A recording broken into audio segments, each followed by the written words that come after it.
A paz do Senhor para a igreja, amém? Vamos dar início a mais uma escola bíblica dominical da Casa do Senhor. Estamos aqui aprendendo mais de Deus, mais dessa tríplice formação do corpo humano, né? Corpo, alma e espírito. E hoje nós iremos iniciar mais uma lição que irá nos acrescentar, que irá gerar transformação nas nossas vidas, nos nossos corações, que nós possamos estar com os nossos corações, as nossas mentes voltadas para o Senhor nessa manhã, porque eu tenho certeza que você não saiu da tua casa num domingo de manhã para não receber nada menos do que muito do Senhor para a tua vida, amém? Vamos orar ao Senhor, então. Senhor, em nome de Jesus, Pai, estamos na tua casa, Senhor. Em reverência a Ti, queremos nos humilhar perante a Tua potente mão, Senhor. Queremos clamar pela Tua presença, pela direção do Teu Espírito Santo, Senhor. Senhor, e queremos pedir, Pai, que a Tua palavra venha em nós, Pai, gerando transformação nas nossas vidas, Pai, porque nós queremos ser parecidos com o Senhor. Nós queremos, Senhor, Te conhecer mais. Nós queremos conhecer mais o Deus que nós iremos passar a nossa eternidade. Por isso nós estamos aqui. Senhor, abra o nosso entendimento, Senhor. Abra o nosso entendimento para que nós possamos receber de Ti, Pai, a Tua porção, aquela que o Senhor preparou para que nós recebêssemos no dia de hoje. Retira de nosso meio, Senhor, toda dúvida, Senhor. Venha com a Tua clareza, Senhor. Venha com a Tua sabedoria, sabedoria que vem do alto, Senhor. O Teu conhecimento que é eterno, Senhor. Estamos aqui com os nossos corações e as nossas mentes disponíveis, Senhor, para receber de Ti e da Tua palavra. Em nome de Jesus, Pai, traga aqueles que ainda não chegaram debaixo da Tua proteção, Senhor. Traga, Senhor, em segurança para a glória do Teu nome, em nome de Jesus. Amém? Amém. Hoje nós iremos estudar a lição 11 dessa revista, Corpo, Alma e Espírito, que tem acrescentado muito a minha vida e eu creio que é a vida de cada um de nós, amém? E nós temos como texto base o versículo de 1 Timóteo 4:8. Você pode abrir a palavra do Senhor? Vamos ler esse versículo. Primeira carta de Paulo a Timóteo, capítulo 4, versículo 8.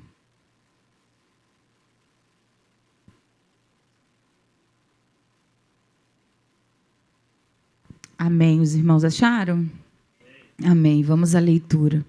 Pois o exercício físico para pouco é proveitoso, mas a piedade para tudo é proveitosa.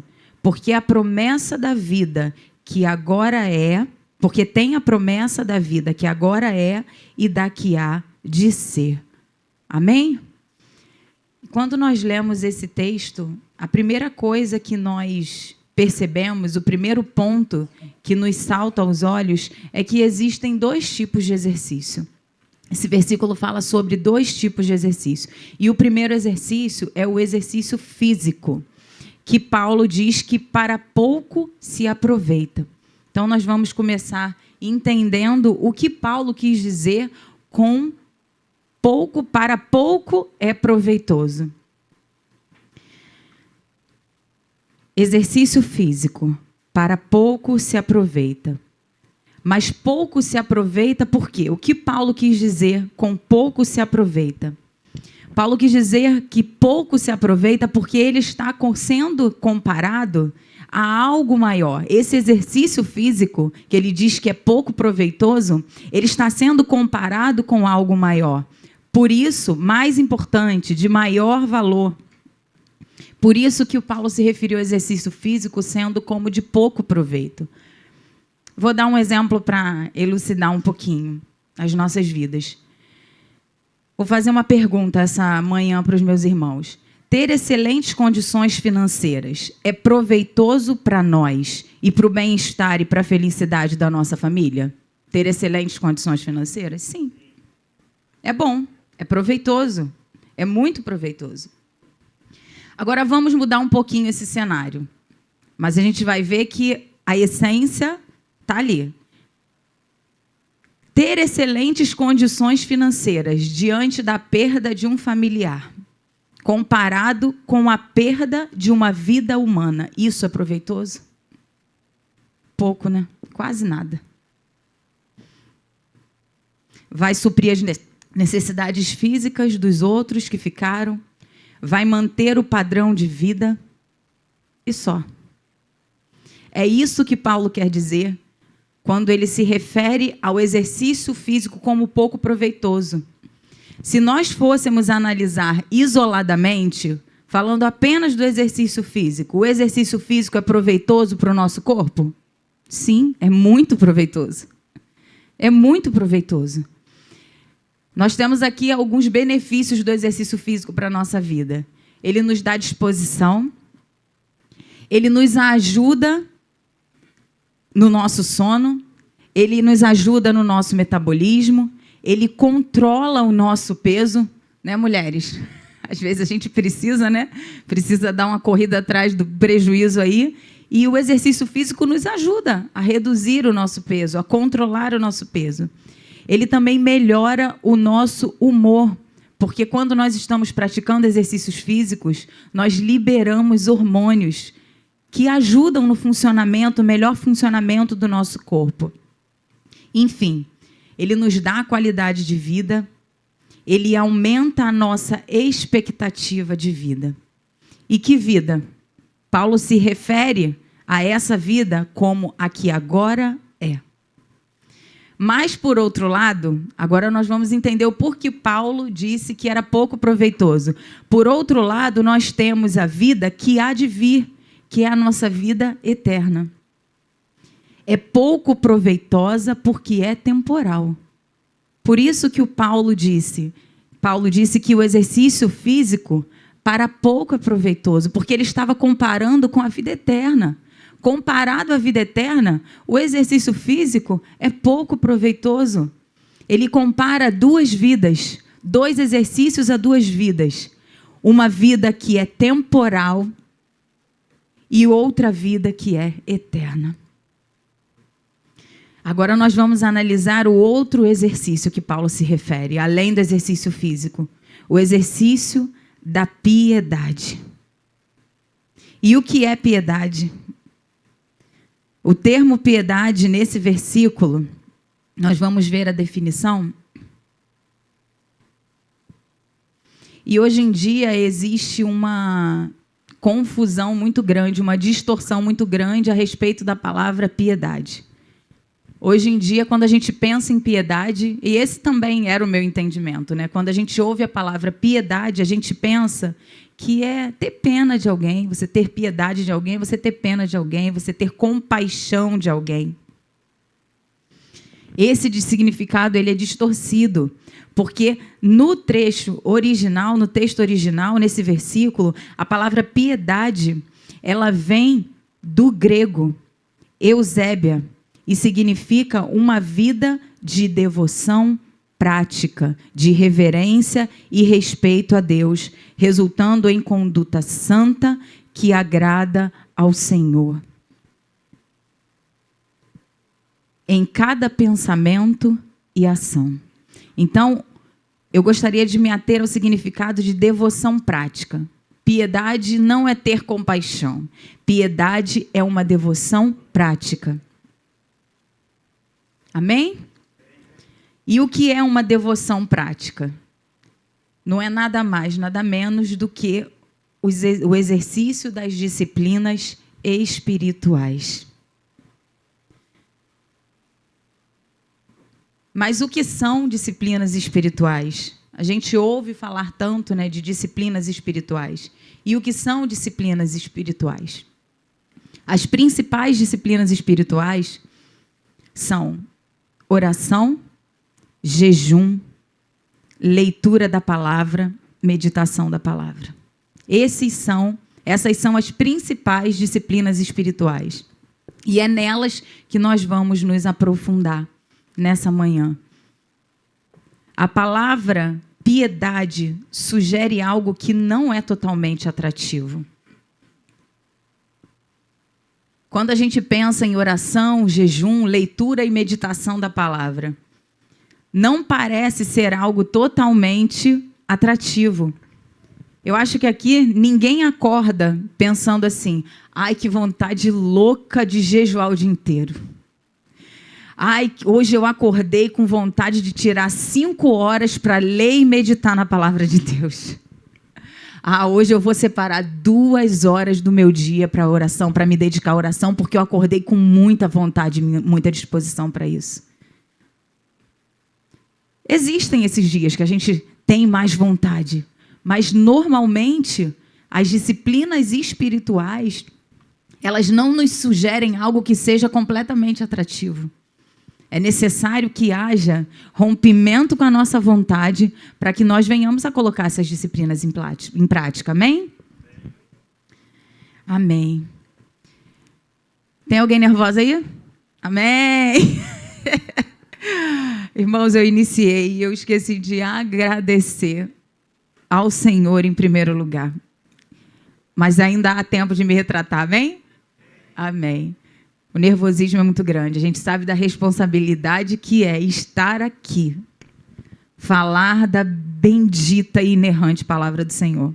Então, eu gostaria, primeiramente, de agradecer ao meu Deus, ao meu Senhor, porque Ele derramou sobre a minha vida um dom, e eu sou muito grata a Deus por tudo que Ele tem feito na minha vida, porque eu sei que eu não mereço, eu não merecia, eu não me escolheria, conhecendo os meus pecados e as minhas falhas, eu nunca me escolheria.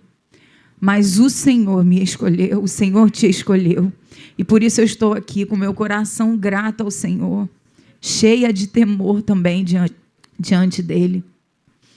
Gostaria de agradecer ao pastor Joaquim, ao pastor Fernando, pela oportunidade de estar aqui, por essa rica oportunidade.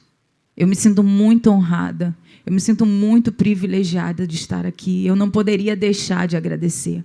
Ao pastor Roberto também, que eu iniciei o meu ministério de ensino na casa do Senhor, no discipulado.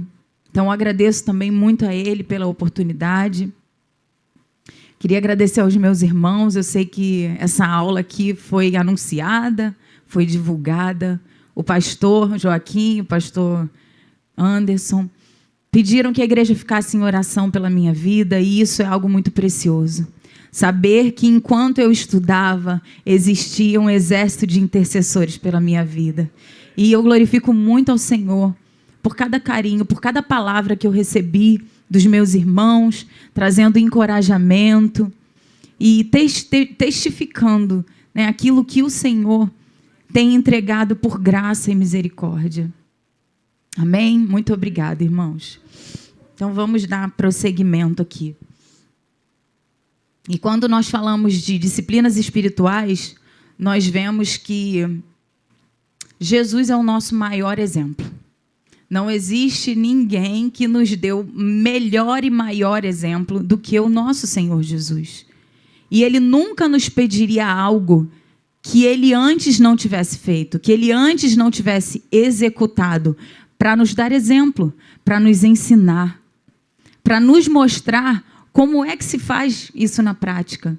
E Jesus fez isso. Nós vamos ver aqui 2 referências que nos mostram o exemplo de Jesus, a vida de oração, a vida de jejum, a vida de leitura e meditação na palavra de Jesus. Amém? Vamos abrir as nossas Bíblias, a palavra do Senhor, em Mateus 4.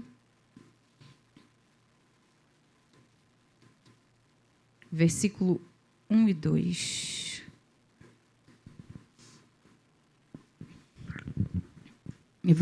Evangelho do Senhor Jesus, segundo Mateus, capítulo 4. Nós vamos ler o versículo 1 e 2. Amém? Já está ali, então vamos ler.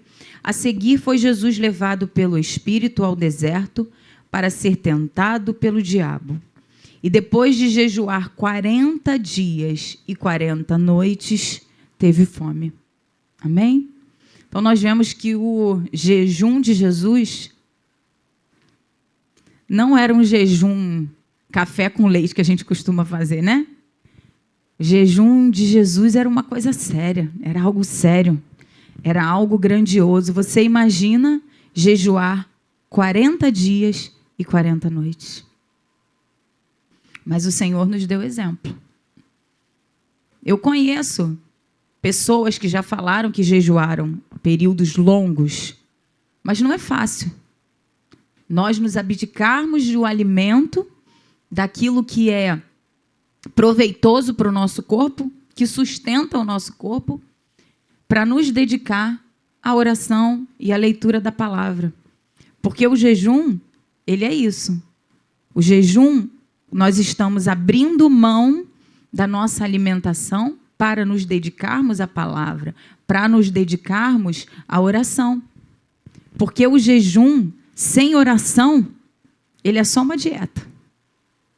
Você deixou de fazer. A gente vê aí, hoje em dia está muito mais comum, né? Esses jejuns intermitentes, tem pessoas que já jejuam 24 horas completos, mas não tem o intuito espiritual. Então, ficar sem comer, até o mundo fica. Agora o Senhor requer de nós que nós nos separemos nesses períodos de jejum para buscar a face do Senhor, ler e meditar na sua palavra, ter uma vida de oração com Ele. Amém? E vamos lá em Lucas 6:12.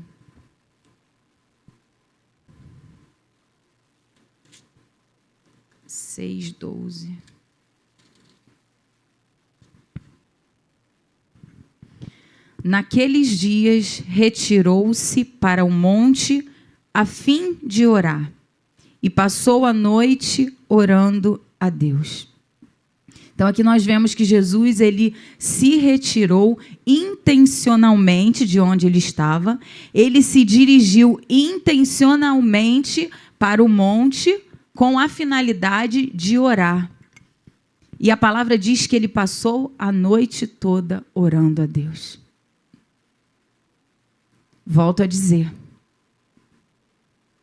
isso sim é um grande exemplo para as nossas vidas. Às vezes é tão difícil nós nos ajoelharmos e passarmos 10 minutos, 15, 20 minutos em oração.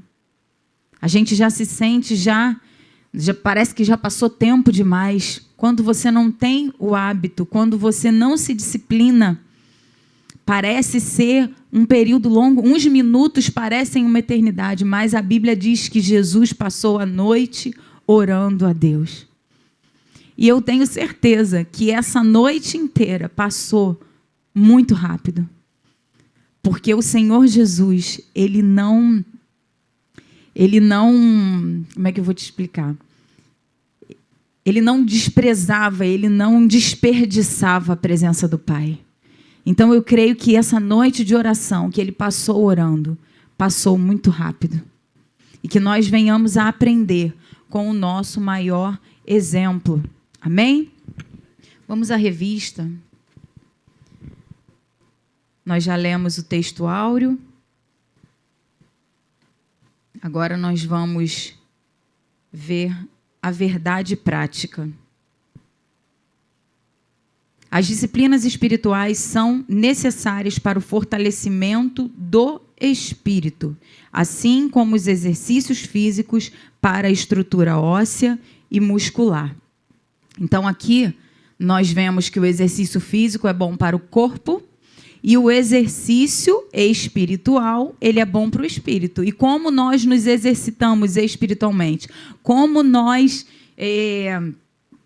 fortalecemos o nosso espírito? Através das disciplinas espirituais. Leitura bíblica em classe. Nós já estamos aí com a Bíblia aberta, em 1 Timóteo 4. Primeiro nós vamos ler de 6 a 8. Expondo essas coisas. Esperar. Isso, vamos acompanhar ali pelo telão, quem preferir.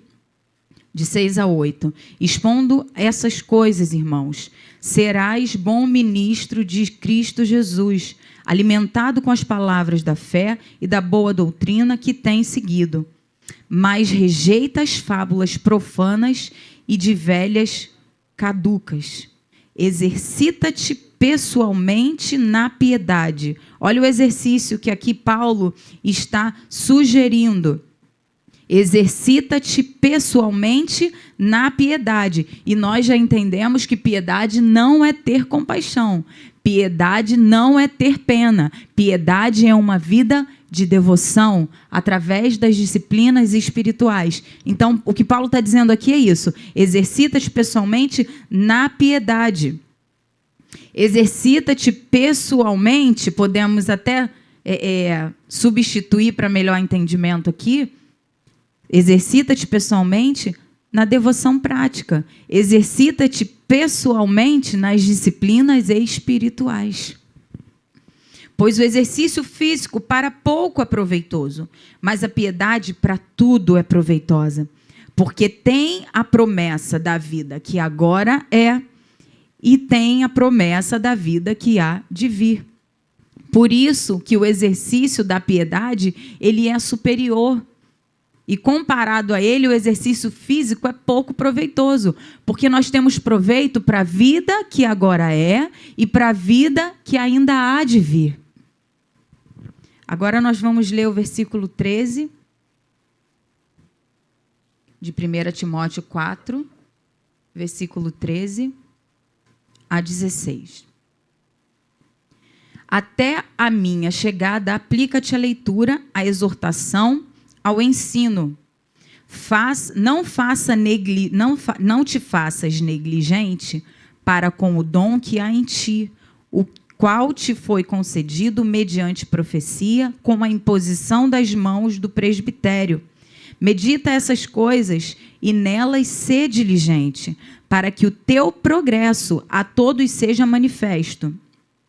Tem cuidado de ti mesmo e da doutrina. Continua nesses deveres, porque fazendo assim, salvarás tanto a ti mesmo como aos teus ouvintes. Amém? Então, nessa lição, irmãos, nós destacamos a importância das disciplinas espirituais para a nossa vida, como práticas indispensáveis à vida piedosa. Assim como o corpo necessita de exercício, o espírito precisa de oração, jejum e meditação na palavra para se manter forte e vigilante. O espírito precisa de oração, jejum e meditação na palavra para se manter forte e vigilante. Amém? Eu acho que nós compreendemos bem, né, a necessidade do exercício espiritual, das disciplinas espirituais. Assim como o nosso corpo físico ganha massa muscular quando é submetido a um exercício físico, o nosso espírito recebe fortalecimento, crescimento, resistência quando nós aplicamos a nossa vida às disciplinas espirituais. Louvado seja Deus. Agora nós vamos para a introdução da nossa revista. Nessa lição, estudaremos sobre a importância das disciplinas cristãs. Partiremos do conceito de piedade, muito trabalhado por Paulo nas epístolas pastorais. Veremos que as disciplinas cristãs fazem parte de uma vida piedosa. Então, se você quer uma vida piedosa, você precisa praticar as disciplinas espirituais. Como o corpo precisa ser alimentado e exercitado todos os dias, o espírito precisa de disciplinas diárias para o seu fortalecimento. E as principais são a oração, o jejum e a meditação da palavra. Amém? Assim como para o nosso corpo, nós temos que nos alimentar todos os dias, para o nosso espírito, nós também precisamos nos alimentar espiritualmente, através da meditação da palavra e o fortalecimento através da oração e do jejum. Agora nós vamos para o tópico 1, a piedade e as disciplinas cristãs. Ponto 1. Exercício corporal e piedade. Escrevendo a Timóteo, Paulo apresenta um paralelo entre o exercício corporal e a piedade. Porque o exercício corporal para pouco aproveita, mas a piedade para tudo é proveitosa, tendo a promessa da vida presente e da que há de vir. O apóstolo não está desconsiderando de forma absoluta o valor do exercício corporal. Nós já vemos isso, o porquê que ele diz que é pouco proveitoso. Aliás, o labor físico de Paulo era constante em decorrência às suas longas e constantes viagens, como também Jesus fizera. Então, nós vemos que Paulo ele tinha uma rotina, assim como Jesus, muito pesada. Ele precisava estar preparado para poder aguentar o rojão, vamos dizer assim. Ele tinha uma rotina muito intensa. Contudo, ele enfatiza a sobreexcelência da piedade, em cujo conceito estão as disciplinas espirituais, os exercícios espirituais. Enquanto os exercícios corporais têm algum valor apenas para essa vida, a piedade nos traz benefícios nessa vida e na eternidade. Aqui, ele mais uma vez está falando sobre isso, que o exercício corporal ele só é proveitoso para essa vida, para essa dimensão. Vamos relembrar, nós somos corpo, alma e espírito. Então, o exercício físico ele só é proveitoso para essa vida, para a vida que agora é, para a vida presente. Mas o exercício espiritual, as disciplinas espirituais, elas são proveitosas tanto para essa vida, quanto para a vida que há de vir. Porque a palavra de Deus diz, buscai primeiro o reino de Deus e a sua justiça, e todas as outras coisas vos serão acrescentadas. Então, existe benefício também para a nossa vida de agora, a vida que agora é, e a vida que há de vir com as disciplinas espirituais, amém? Piedade interna e externa. Ponto 2. Do grego, eusébia, eu, bom, e sebomai, ser devoto. A palavra piedade tem um amplo sentido espiritual e prático. Podemos resumi-lo como sendo um conjunto de atividades que expressam temor, respeito, reverência e amor a Deus. Tais condutas estão ligadas a fatores internos e externos. ênfases exageradas no valor das obras produzem um entendimento limitado e incorreto dessa importante virtude, como visto no catolicismo desde os tempos medievais. Os escribas e fariseus também davam grande valor ao aspecto externo, faziam longas orações, dizimavam e amavam cumprir publicamente os seus deveres religiosos, mas interiormente estavam cheios de hipocrisia e de maldade. A palavra de Deus diz que Jesus se refere aos hipócritas, aos fariseus, como um povo que honra o Senhor de lábios, mas tem o coração distante do Senhor. Vamos ver aqui um exemplo em Mateus 23, de 5 a 7, como era essa vida dos fariseus. Em Mateus 23, de 5 a 7.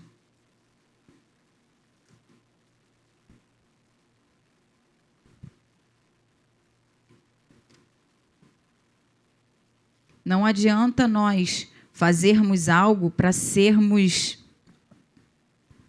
reconhecidos. Algo como um exibicionismo, né?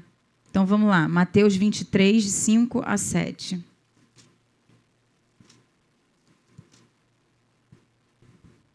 Praticam, porém, todas as suas obras com o fim de serem vistos dos homens, pois alargam os seus filactérios e alongam as suas franjas, amam o primeiro lugar nos banquetes e as primeiras cadeiras nas sinagogas, as saudações nas praças e o serem chamados mestres pelos homens. Então, nós vemos que o intuito dos escribas e dos fariseus, ali, naquele contexto, era buscar um reconhecimento humano. Era buscar um reconhecimento dos homens. Eles faziam tudo aquilo para que eles tivessem as primeiras cadeiras na sinagoga, para que as saudações nas públicas, nas praças, fossem direcionadas a eles, para que todos os chamassem de mestre. Então, eles faziam para que houvesse esse reconhecimento pessoal. Só que não é assim que Jesus nos ensina. Olha o que diz o versículo 28. Assim também vós exteriormente pareceis justo aos homens, mas por dentro estáis cheios de hipocrisia e iniquidade. Então, não é isso que o Senhor requer de nós. O Senhor não quer que nós pratiquemos as nossas disciplinas espirituais para que nós mostremos a todos que nós somos muito bons cristãos, que nós aprendemos direitinho a lição, mas se o nosso coração não estiver aplicado, se o nosso coração não estiver envolvido nesse processo, não existe proveito. Não existe proveito. A verdadeira piedade contempla as disciplinas espirituais externas, como a oração, o jejum e a leitura das Escrituras, mas sempre relacionadas a uma vida sincera e profunda devoção a Deus, procurando agradá-lo em tudo. Então, olha só, a verdadeira piedade, ela contempla, além das disciplinas espirituais, uma vida sincera, uma vida de profunda devoção a Deus, procurando agradar a Deus em tudo. Procurando tocar o coração de Deus com o nosso modo de viver, não apenas com a nossa oração, aquilo que sai dos nossos lábios, mas com o que existe dentro do nosso coração. E isso inclui um viver justo e misericordioso com o próximo. Vamos lá em Colossenses 3:23.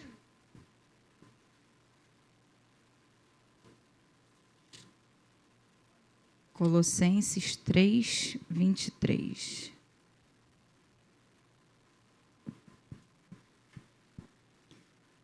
Tudo quanto fizerdes, fazei-o de todo o coração, como para o Senhor, e não para homens. A verdadeira piedade inclui isso aqui, ó. Tudo que nós fizermos, nós fazermos de todo o coração, como para o Senhor. Porque nós, a partir do momento que fomos comprados por Ele, tudo que nós fazemos é de fato para o Senhor. Precisa ser de fato para o Senhor. Então, tudo que nós fizermos no nosso trabalho, por exemplo, nós devemos fazer de todo o nosso coração, como para o Senhor, porque é para Ele. Você vive para Ele. Nós vivemos para Ele. Então, nós não vamos fazer as coisas no nosso trabalho de qualquer maneira, de qualquer jeito. Nós não vamos fazer nada dentro da nossa casa, do nosso lar, de qualquer maneira. Nós devemos fazer de todo o coração, como para o Senhor, porque o é. Esse entendimento que precisa haver nos nossos corações e nas nossas vidas. Eu fico muito chateada quando eu vejo no trabalho pessoas que eu sei que são cristãos, são meus irmãos em Cristo, mas a sua postura com relação ao trabalho é uma postura desleixada. Isso, de certa forma, me envergonha, porque nós carregamos o nome de Jesus. Até quando nós praticamos no nosso dia a dia o nosso trabalho, nós devemos fazer com excelência, porque nós somos apontados. Então, nós precisamos nos manter irrepreensíveis, inclusive na nossa maneira de trabalhar, na nossa produtividade. Amém? Os irmãos estão entendendo? Amém? Que eu e você tenhamos esse conhecimento, essa consciência de que Faz parte de uma vida piedosa, além das disciplinas espirituais, ter uma vida justa, ter uma vida buscando agradar ao Senhor em tudo que nós fizermos. Vamos para o ponto 3 agora, piedade e discrição. A prática das disciplinas espirituais não combina com exibicionismo. Jesus advertiu seus discípulos que fossem discretos quando orassem e jejuassem. Você vê que é uma advertência de Jesus. Jesus disse, seja discreto. Ninguém precisa saber, ninguém precisa ver o que vocês estão fazendo. Vamos lá em Mateus 6, 5 e 6. Nós vamos ler. Mateus 6, 5 e 6. Louvado seja o nome do Senhor. Você pode glorificar a Deus essa manhã? Amém. Louvado seja Deus pela sua palavra. Diz assim a palavra do Senhor.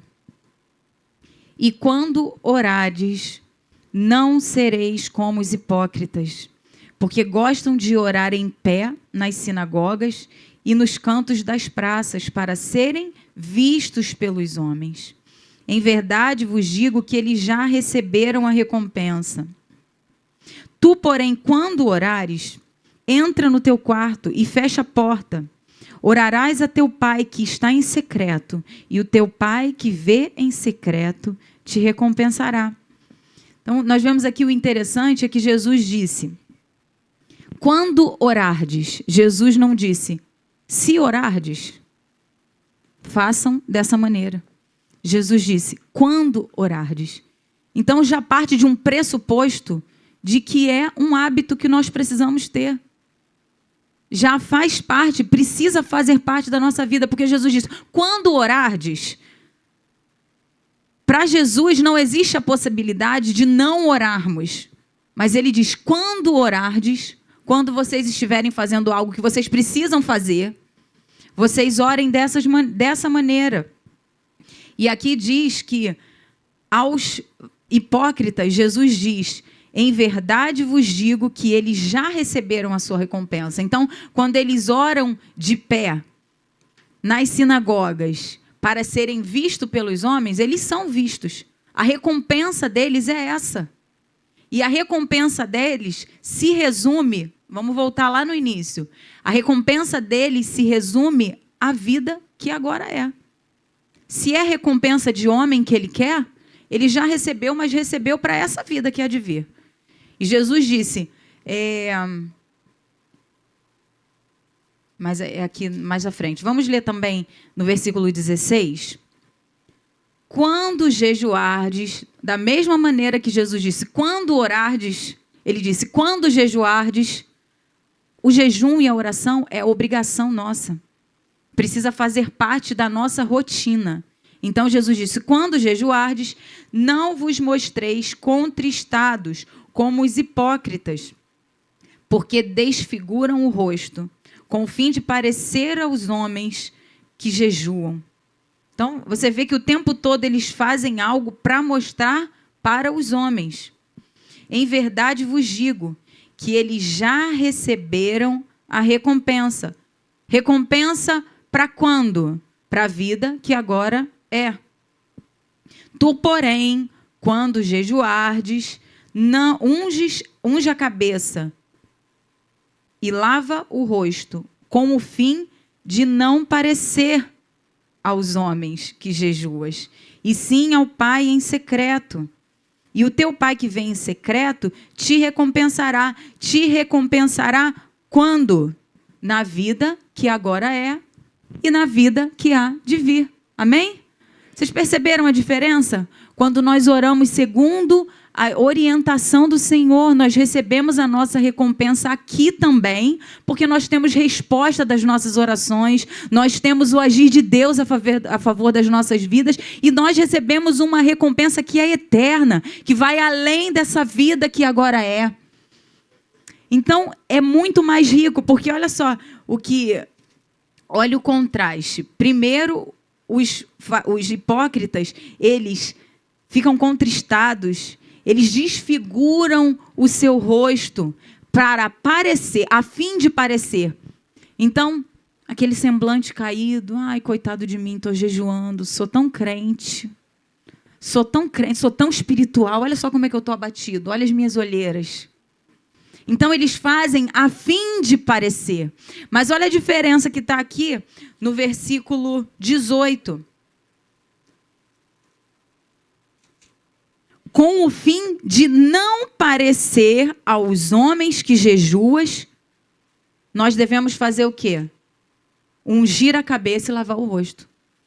Então, meu irmão, vamos parar de mimimi quando a gente estiver jejuando? Ai, estou tão abatido. E vamos lavar o nosso rosto, vamos ungir a nossa cabeça, porque o Senhor está nos fortalecendo. Ninguém precisa saber que nós estamos jejuando, ninguém precisa saber que nós estamos tendo vida de oração dentro do nosso quarto. Só o Senhor, aquele que nos vê em secreto, porque é Ele que nos recompensa.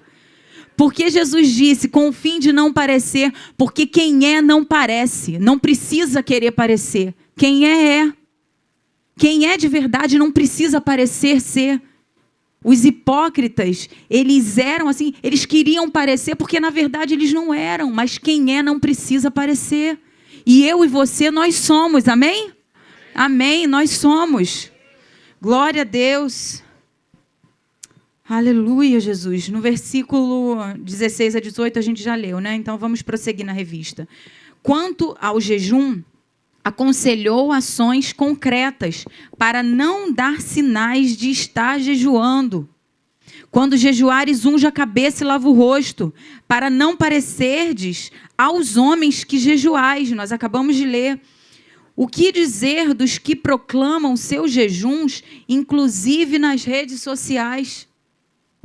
Isso não deve ser uma postura nossa. Nós não devemos, porque que recompensa nós buscamos? A mesma dos hipócritas? Se é essa que nós buscamos, nós já recebemos, como diz a palavra. Se nós buscamos essa recompensa, a gente precisa espalhar aí para todo mundo que a gente está fazendo. Mas se a nossa recompensa ela é eterna, e também na vida de agora, nós não precisamos fazer parecer. Que nós venhamos aprender isso todos os dias, é um exercício diário. Como Jesus enfatizou, se buscarmos glória humana, nossa recompensa se resumirá a um reconhecimento efêmero, sem valor algum diante de Deus. O anúncio do jejum somente convém ser feito quando sua prática for coletiva. Aí a coisa muda de cenário, mas tem uma observação também. Nós vamos continuar aqui. Ainda assim, olha a observação. De preferência apenas entre as pessoas envolvidas com o propósito. Nós vemos aqui o exemplo de Esther. Quando ela conclama a todos os judeus, convoca todos os judeus a fazerem um jejum, ela se direciona somente aos judeus. O povo da Pérsia não sabia. Os medo-persas não sabiam que eles estavam jejuando por 3 dias. E não era pouca coisa, não. Eram 3 dias de jejum, sem comer nem pela manhã e nem à noite. Então, aqui nós aprendemos, quando existe um propósito de jejum coletivo, nós podemos, claro, para convocar a gente precisa anunciar, a gente precisa dizer, mas por trás de um propósito. Eu estou dizendo por quê? Porque eu preciso que todos, que seja algo coletivo. Nessas condições, esse jejum, ele pode ser divulgado. Vamos lá em Esther 4:16. Esse mês nós fomos convocadas também a estarmos meditando no livro de Esther. Eu e você, mulher, nós fomos convidadas, nós fomos convocadas a meditar nesse livro. E esse livro, como toda a palavra de Deus, ele tem trazido edificação para as nossas vidas. Amém? Esther.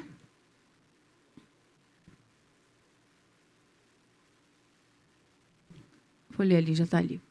Vai, ajunta todos os judeus que se acharem em Suzã e jejuai por mim, e não comais nem bebais por 3 dias, nem de dia, nem de noite.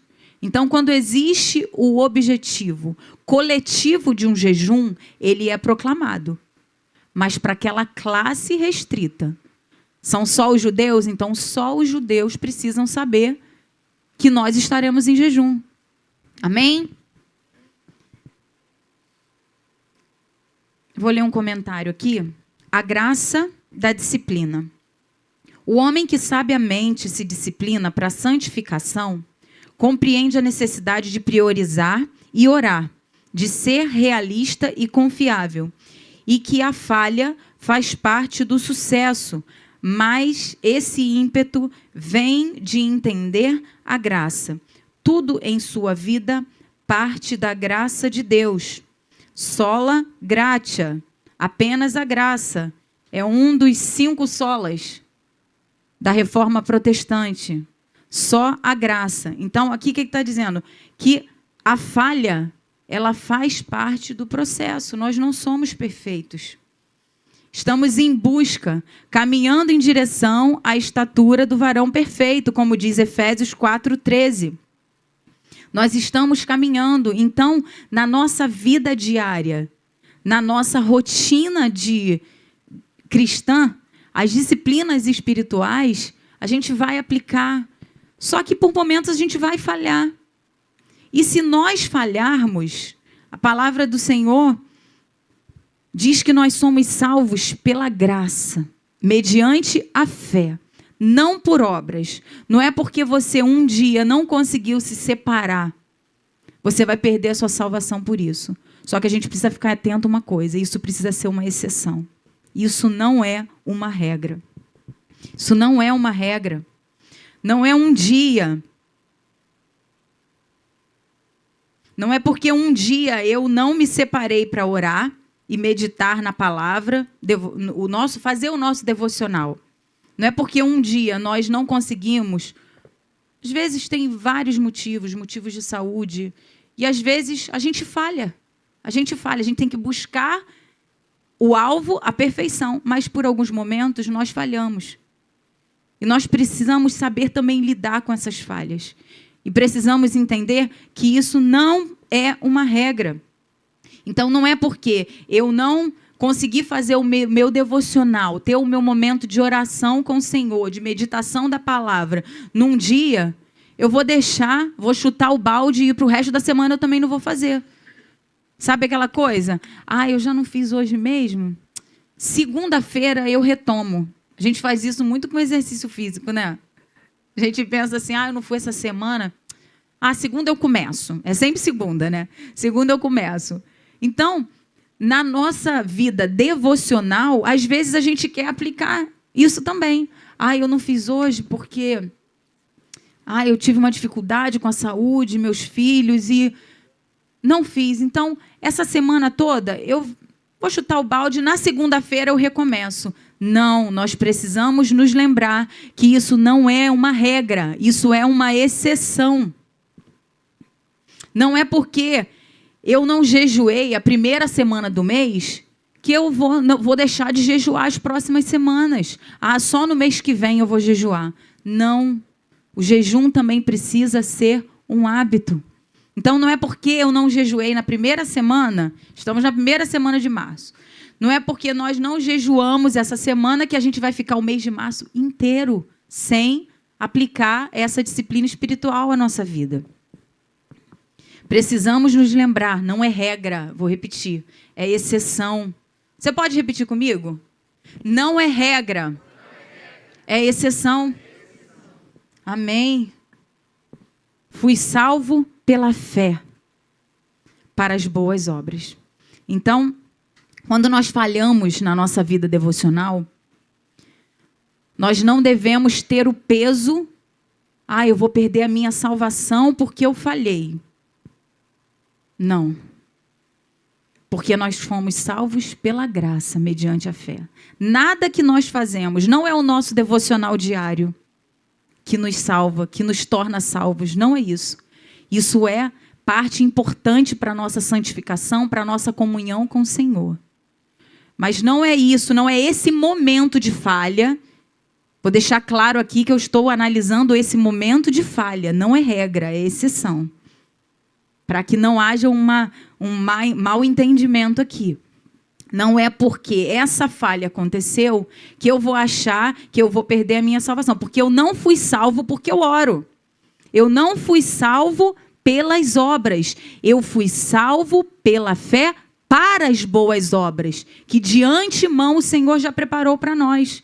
Vamos ler em Efésios 2, de 8 a 10. Efésios 2, de 8 a 10. Porque pela graça sois salvos, mediante a fé. Ó, a salvação vem por onde? Fé. E isso não vem de vós, não vem do vosso devocional, não vem da vossa oração, não vem do vosso esforço. Não, isso vem, é dom de Deus. É dom de Deus. Nós somos salvos mediante a fé. Só que, olha só, vamos continuar ali. Não de obras, não somos salvos de obras, para que ninguém se glorie. Porque seria muito fácil, né? Como os fariseus e os escribas. Não, mas eu fui salvo porque eu orei de pé nas sinagogas. Eu fui salvo porque eu fiquei com meu semblante caído, abatido. Eu fui salvo porque eu fiz por merecer. Não, nós não merecemos. Nós nunca mereceremos. Nada do que nós façamos vai nos tornar merecedores. Merecedores de uma obra tão maravilhosa, de um Deus perfeito, que deixou sua glória para morrer por nós pecadores e falhos. Então não é por obras para que ninguém se glorie, pois somos feituras dele, criados em Cristo, presta atenção, criados em Cristo Jesus para boas obras. Então nós somos salvos pela fé para as boas obras. A fé sem obras, ela é morta. Amém. Então você pode repetir? Fui salvo pela fé. Para as boas obras. Amém. Agora vamos começar o tópico 2 da nossa revistinha. E eu gostaria de começar com uma pergunta. Uma pergunta essa manhã. Eu gostaria que você me respondesse com sinceridade. É fácil manter uma rotina de exercícios físicos? É fácil manter uma rotina de exercícios físicos? Não. Não é fácil. Para mim também não é. Inclusive, eu estou pagando só. Isso serve para mim, tá? Isso serve para mim. Aqui, ó. Primeiro corta aqui. Porque a gente inventa um monte de desculpa. Eu me matriculei e estou pagando. Mas não adianta só pagar. Eu preciso ir. Então, isso serve para mim. A gente inventa um monte de desculpa, né? A gente que trabalha fora. Ai, não, mas eu... Muita coisa para fazer, ainda trabalho fora. Coitadinha de mim, né? Não tenho tempo, mal tenho tempo de fazer as coisas dentro de casa. Só que se a gente não separar um tempo, se a gente não se disciplinar para fazer algo, nós não vamos fazer. Nós só vamos dar o quê? Desculpas. E a gente é bom nisso, né? Eu sou ótima em dar desculpas. Mas a palavra do Senhor diz, como o pastor Anderson já pregou, Deus não aceita desculpas. Então, na nossa vida devocional, acerca das disciplinas espirituais, não há desculpas. Poderão ocorrer falhas? Poderão ocorrer. Mas isso não é desculpa para você olhar para trás, para você chutar o balde e não se disciplinar em fazer. Então, agora nós vamos para a revistinha. Analogia do corpo, ponto 1. Não é fácil manter uma rotina de exercícios físicos. Quanto menos se exercita, menos se quer exercitar. E quanto mais tempo parado, pior fica. A retomada costuma ser um processo doloroso e geralmente impõe limitações. impedindo que se alcance um estado ideal de mobilidade. Então, aqui está dizendo o seguinte, que quando a gente para de fazer algo, se torna muito mais difícil nós voltarmos a fazer. Então, se nós paramos também na nossa rotina de oração, vai ser muito mais difícil retomar. E essa retomada aqui diz, é um processo doloroso, vai parecer mais penoso para você, vai parecer mais desgastante para você, para a tua vontade, para a vontade do teu corpo. Então, é um processo doloroso e geralmente impõe limitações. Você já não consegue mais orar tanto quanto você orava. Ele vai atrofiando. Como na falta de um exercício físico, o músculo ele vai atrofiando, o nosso espírito é da mesma maneira. Se ele não for exercitado, se por algum motivo nós pararmos, quando nós voltarmos, nós não voltamos com a mesma mobilidade. Não voltamos com a mesma mobilidade. Voltamos com limitações. Quanto menos oramos e jejuamos, assim acontece também na vida espiritual. Quanto menos oramos, jejuamos e lemos a Bíblia, menos queremos fazê-lo. É aquelas desculpas que eu estava falando, né? Então, quanto menos nós fazemos, menos nós vamos ter vontade de fazer. E a gente só vai dando desculpa. Desculpa atrás de desculpa. Desculpa atrás de desculpa.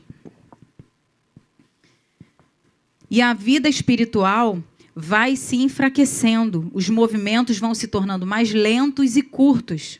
Você não tem a amplitude que você tinha antes. No exercício físico, quando você está fazendo determinado... Acontece muito assim com bailarina, né? Vamos dizer. Você tem uma certa mobilidade, a bailarina... Eu, quando era criança, há muitos anos, eu conseguia fazer o tal do espacate. Quem disse que eu consigo fazer agora? Por quê? Porque eu parei de praticar. Não existe mais mobilidade no meu corpo para fazer aquele movimento. Entre outras coisas também, né? Vem a idade. Mas o que eu quero dizer é me focar nisso, que a falta da prática, ela gera atrofia. Quando você volta, você já não volta com a mesma mobilidade. Até você voltar naquele resultado que você quer, você vai, suar. Você vai penar. Porque você não tem a mesma mobilidade. Há risco de atrofia e paralisia. O escritor aos Hebreus adverte, portanto, tornai a levantar as mãos cansadas e os joelhos desconjuntados. Olha só, portanto, tornai a levantar. O que isso nos mostra? Tornar a levantar é algo que você já fez, mas que você parou de fazer. Então, o que ele está querendo dizer é o seguinte, volta a fazer, volta a levantar as mãos cansadas e os joelhos desconjuntados. Por algum motivo, aqui, o escritor aos Hebreus, ele diz o seguinte, tornai a levantar as mãos cansadas, porque em algum momento eles pararam de levantar as mãos cansadas. E olha o que aconteceu. Elas se tornaram cansadas pela falta de exercício. Volte a levantar as mãos cansadas. Elas se cansaram pela falta do exercício espiritual. E os joelhos também. Eles ficaram desconjuntados pela falta de exercício espiritual. Eu não quero ficar com as minhas mãos cansadas. Eu não quero ficar com os meus joelhos desconjuntados, sem forças. Em outras versões fala trôpegos, né? Que você vive tropeçando porque você não tem força. Hoje em dia o exercício físico é muito indicado para todos, mas também na melhor idade. Quando nós ficamos mais velhos, nós só perdemos massa muscular. Então, nós precisamos fazer exercício para fortalecer. Fortalecer a musculatura e, consequentemente, as articulações. A linguagem é metafórica, mas, às vezes, a fraqueza do espírito é tão profunda que é sentida no corpo. Foi o que aconteceu com esse povo. Foi o que aconteceu com os hebreus. A fraqueza de espírito era tão grande que refletiu no seu corpo físico. A Bíblia nos recomenda a reagir. Vamos lá em Joel 3:10. A Bíblia nos recomenda a reagir. Joel 3:10. Diz assim a palavra do Senhor: forjai espadas das vossas relhas de arado e lanças, das vossas podadeiras. Diga ao fraco, eu sou forte. A Bíblia está dizendo, reage. Diz ao fraco, eu sou forte. Porque hoje em dia, a gente às vezes pergunta para algumas pessoas, né? E aí, tá tudo bem, meu irmão? Ah, não tá muito bem, não. Não tá muito legal, tô fraca. Ai, tô me sentindo tão fraca. Tô me sentindo fraco. Tô me sentindo tão fraco. Tem um ditado até aí que diz que depois que descobriram que está ruim, nunca mais ficou bom. Não é verdade? De tanto você declarar aquilo ali, você nunca mais vai dizer, ai não, mas eu estou bem, eu estou forte. Só que a Bíblia diz, reage, diga ao fraco, eu sou forte. Então, na tua fraqueza, você tem que se mostrar forte. A palavra do Senhor também fala sobre isso. Na nossa fraqueza, nós devemos nos mostrar fortes. Nós devemos, dizer.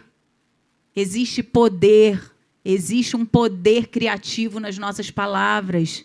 Assim como com Deus, na criação, o poder da palavra trouxe a existência. Nós estamos aprendendo nessa lição que nós fomos feitos imagem e semelhança de Deus. Isso faz parte da semelhança de Deus na nossa vida. Abre a tua boca e diz, eu sou forte. Aleluia, glória a Deus. Ponto 2, apatia, engano e pecado. A diminuição da prática da oração, do jejum e da meditação nas Escrituras causa perda de discernimento e sensibilidade espiritual. Quanto menos a gente ora, quanto menos a gente jejua, quanto menos a gente medita na palavra, nós perdemos discernimento, perdemos sensibilidade espiritual. Tem vezes que, quando a pessoa para de fazer, de se exercitar espiritualmente, é isso que acontece. Perde discernimento e sensibilidade espiritual. Aí a pessoa fala assim, ai, mas parece que o céu fechou. Parece que Deus não está mais falando comigo. Está um silêncio. O Senhor não fala mais comigo. Parece que Deus não fala mais. E nós devemos nos perguntar, será que isso está partindo de Deus? Não. Não. É a nossa falta de disciplina espiritual que está fazendo com que nós percamos a sensibilidade espiritual, o discernimento espiritual. Você não consegue mais discernir as coisas espirituais. Parece que você se depara diante de uma situação e você fica desorientado, você não discerne mais. E isso não é nada mais, nada menos do que a falta de exercício espiritual. Isso gera esse tipo de sintoma. As crenças profundamente bíblicas, antes consolidadas, aos poucos vão se tornando superficiais, até serem substituídas por filosofias e vãs sutilezas.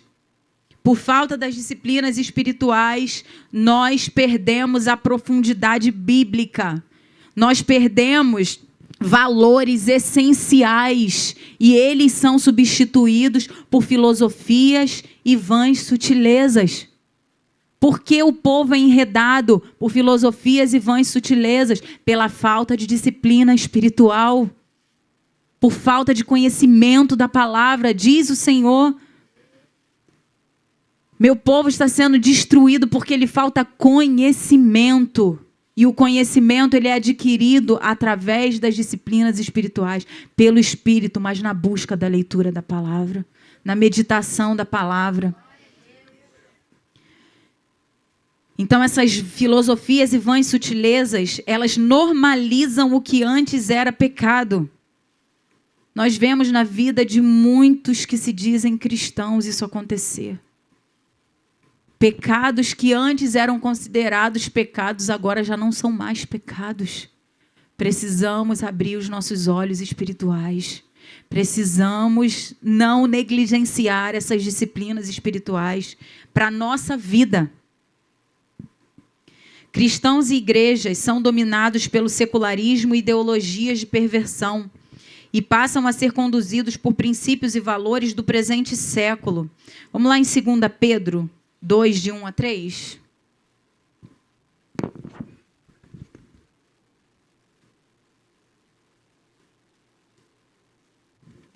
Segunda Epístola de Pedro,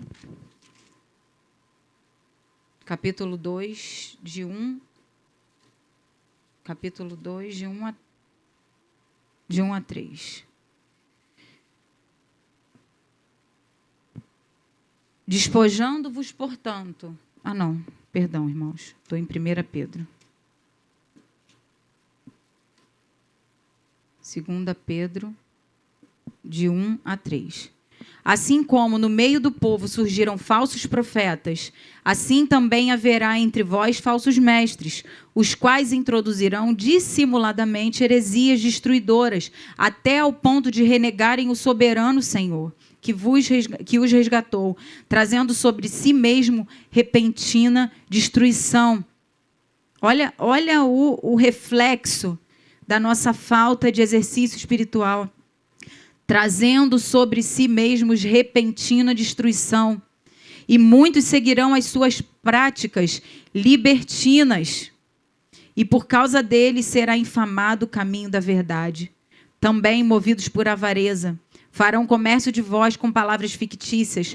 Para eles o juízo lavrado a longo prazo não tarda. A sua destruição não dorme.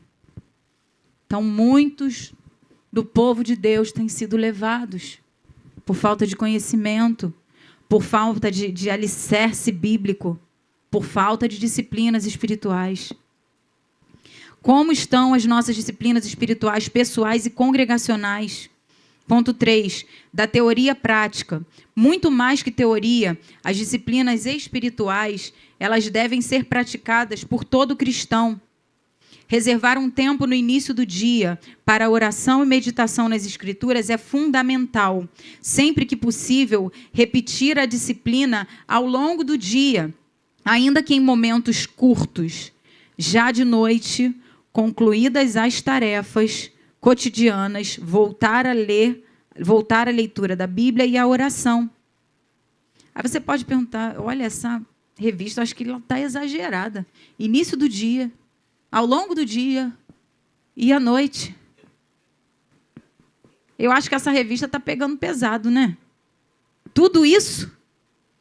Pois bem, vamos lá em Daniel, no capítulo 6, versículo 10. Daniel 6, 10. Se você está achando exagero essas sugestões da revista, que são bíblicas, vamos ler aqui que Daniel fazia. Ó. Daniel, depois, quando soube que a escritura estava assinada, entrou em sua casa e em cima, no seu quarto, onde havia janelas abertas do lado de Jerusalém, 3 vezes por dia, olha aqui, 3 vezes por dia se punha de joelhos e orava, e dava graças diante do seu Deus, como costumava fazer. Fazia parte da vida de Daniel. Orar 3 vezes ao dia. E o início do versículo diz que quando saiu... Volta lá, Rogério, por favor, diácono. Daniel, pois, quando soube que a escritura estava assinada... Que escritura? Aquela que dizia que todos aqueles que orassem, que não fosse diante do rei, que eles seriam o quê? Jogados na cova dos leões. Então, depois que saiu essa escritura, a certeza, não, agora saiu. O que ele foi fazer? Ele subiu e foi orar. Muitos de nós, quiçá todos, diante de uma notícia como essa, o que faria? Primeiro que ia procurar um lugar escondidinho. Se fosse orar, ia procurar um lugar escondidinho. Não é verdade? porque a gente teme pela nossa vida. Mas a Bíblia diz que Daniel, ele quando soube, ele subiu para aquele lugar que ele costumava orar sempre. E que não era um lugar escondido, tanto é que viram ele fazer. E ele continuou fazendo como ele sempre fez. Então, Daniel é um grande exemplo de oração para as nossas vidas. Um grande exemplo. Praticar jejuns. Manter uma frequência regular nos cultos, com especial dedicação às reuniões de oração e consagração. Ser aluno assíduo da escola dominical também é uma disciplina espiritual essencial, que fortalece toda a família. De forma complementar, devemos nos edificar com hinos sacros e literatura sadia cristã. Então, nós vemos aqui que vir à escola dominical, cantar louvores, ler a leitura em classe, em congregação, isso também são disciplinas espirituais. Também são. Manter uma rotina espiritual exige esforço e constância, pois a negligência das disciplinas enfraquece a fé e abre espaço para a influência do pecado e do secularismo. Então, quando nós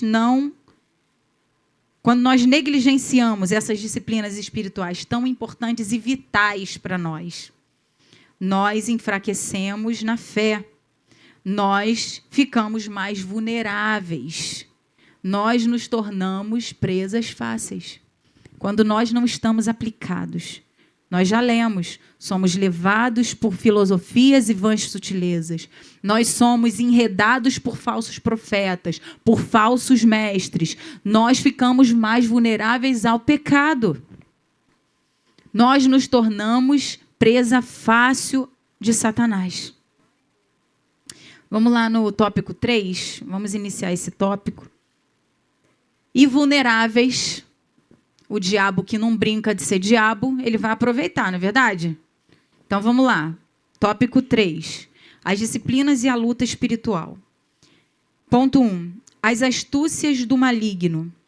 O cristão tem uma luta espiritual travada nas regiões celestiais, contra principados e contra as potestades, contra os príncipes das trevas desse século, contra as hostes espirituais da maldade nos lugares celestiais. Não podemos nos descuidar desconsiderando essa realidade.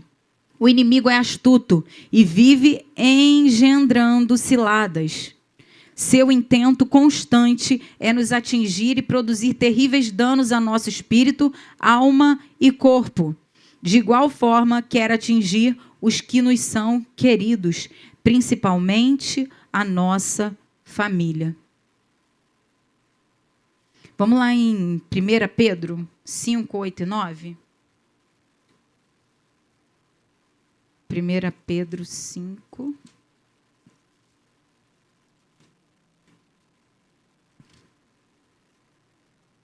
8 e 9.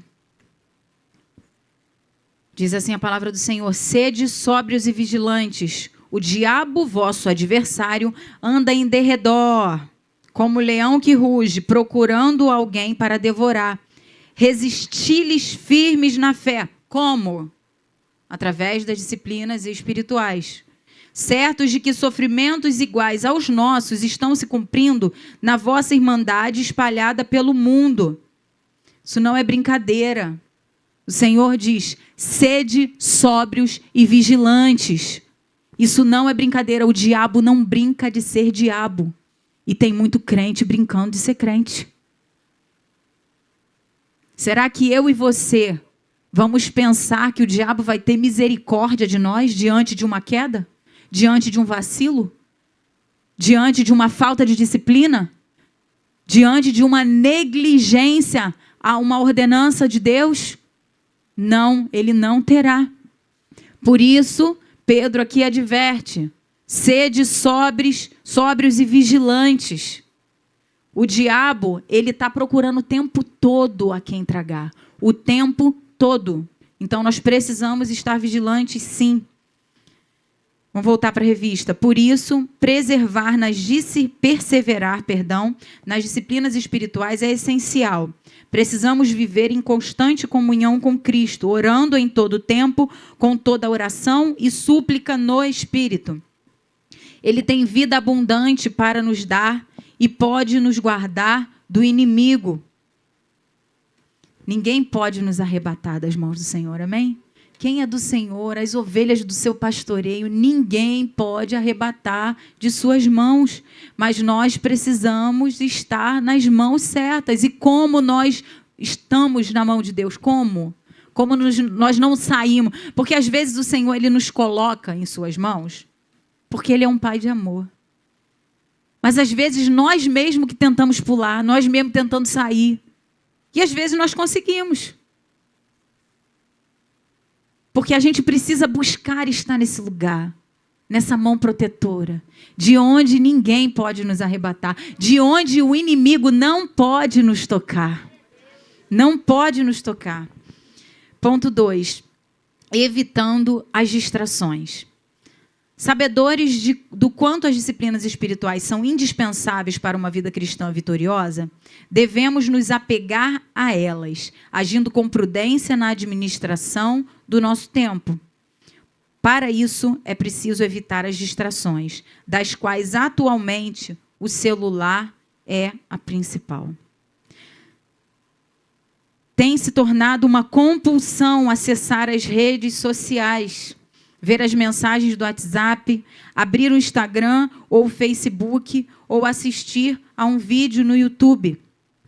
Às vezes, até mesmo nos templos, em pleno culto. Então, se a gente for pegar o nosso celular, a gente consegue monitorar quanto tempo nós passamos nas redes sociais. E, às vezes, essa informação ela é assustadora. Porque, às vezes, nós passamos 4, 5, 6 horas ou mais nas redes sociais. E nós não separamos 20 minutos de oração. Nós não separamos 20 minutos de leitura da palavra. Isso é uma distração terrível que tem roubado a nossa atenção. Roubado a atenção que deveria estar no Senhor. E às vezes isso acontece no meio do culto. Nós vemos às vezes no meio do culto, no meio da palavra, as pessoas vendo coisas, redes sociais, entrando ali só para ver. Só para ver. Porque faz tanta parte do que passa o dia inteiro. Passa o dia inteiro naquilo. Então, chega aqui, parece que a mão coça. O diabo está roubando a nossa semente. O diabo está nos distraindo com coisas aparentemente lícitas. O celular é lícito? É lícito. É uma coisa que pode nos ajudar. Mas ela também pode nos prejudicar. E é com relação a isso que nós devemos estar atentos. É chamada dependência digital, que cresce a cada dia. Outro dia eu vi um vídeo, eu acredito que outros irmãos também tenham visto, que eu fiquei assim horrorizada. Uma criança fazendo um escândalo, quebrando as coisas, batendo, chorando, falando: eu odeio vocês. Porque os pais não deixaram ele ficar com o celular. Gente, isso é preocupante demais. Esse vício, essa dependência digital, ela está cada vez mais presente na vida dos nossos filhos. Se nós não limitarmos, ninguém vai fazer. Ele só vai sendo enredado, ele só vai sendo levado. E o dia que você tentar tirar, você vai ter que passar por isso, por esse processo. Que é assustador, é demoníaco. Quando menos se percebe, o celular está na mão, mesmo sem qualquer propósito útil ou necessário. Que o Senhor nos guarde de todo vício. Não faça seu devocional com o celular. Isso também é para mim, tá? Porque eu, às vezes, para facilitar, quando eu vou fazer meu devocional, quando eu vou estudar, ler e meditar na palavra, eu costumo estar com a Bíblia, às vezes até mais de uma versão. E eu também gosto de estar com o celular, por quê? Às vezes é tanta referência que você vai buscando, que fica mais prático você pegar o celular e colocar ali. Quando você abre na Bíblia, você vai lá, no texto, no capítulo, no livro, no capítulo, no versículo, e pá, é assim, é rápido. E quando você está na Bíblia, você tem que ficar ali, folheando, vai para frente, vai para trás e volta. Então, por praticidade, eu também gosto de estar com o celular perto. Só que, quando nós estamos lendo a palavra, um monte de notificação. Aí entra uma... Quando você vê, você já largou a Bíblia, você já está no WhatsApp. Quando você vê, você já largou a Bíblia, você já está no Instagram, respondendo aquele story que te curtiram. Nós devemos vigiar. O diabo está tentando tomar a nossa atenção, nos distrair com coisas aparentemente lícitas. Então, o meu conselho para você e para mim, Michele, não faça o seu devocional com o celular. Evite. Evite. Deixa longe, silencia. Para você não perder, porque às vezes o Senhor está falando com você de uma maneira tão gostosa, já está te revelando uns segredos, você fala, Jesus, eu nunca vi isso daqui desse jeito, que coisa maravilhosa, e pim, perdeu. Perdeu. Porque aí você já saiu, já perdeu o fio da meada, já perdeu a conexão. Então, que isso seja um exercício para nós. As disciplinas espirituais fortalecem o cristão contra as astutas investidas do inimigo e devem ser praticadas com vigilância e resistência às distrações do mundo atual. Vamos para a conclusão. O exercício das disciplinas espirituais é fundamental para nos fortalecer e nos dar poder contra as forças das trevas. Assim como as necessidades físicas, o nosso espírito, que é o que está em questão nessa lição, precisa ser alimentado diariamente e por toda a vida. As disciplinas espirituais se referem ao espírito, mas, consequentemente, elas refletem na nossa alma e também no nosso corpo. Então, nós estamos estudando, no dia de hoje, essa lição que fala sobre o espírito e as disciplinas espirituais, porque é elas que vão exercitar o espírito. E a gente não pode perder de vista a seguinte informação, irmãos. Eu já estou concluindo. Nós somos, como aprendemos nessa revista, corpo, alma e espírito. E muitas vezes nós agimos como se nós fôssemos um corpo que possui alma e possui um espírito. Nós somos um espírito dotado de uma alma que habita num corpo. A ordem é essa. Então, o que é mais proveitoso, voltando lá no início da lição, o que é mais proveitoso, é proveitoso para tudo, é o exercício da piedade. É o exercício das disciplinas espirituais. É esse que a gente deve focar. A gente deve cuidar do corpo, fazer exercício físico? Sim. Só que o que para tudo é proveitoso é o exercício da piedade. Amém? Que o Senhor nos ajude. Que o Senhor nos ajude a aplicar tudo isso à nossa vida diária. Amém? Pastor Joaquim, vamos aplaudir ao Senhor. Gostaria de mais uma vez agradecer a oportunidade. Em nome de Jesus.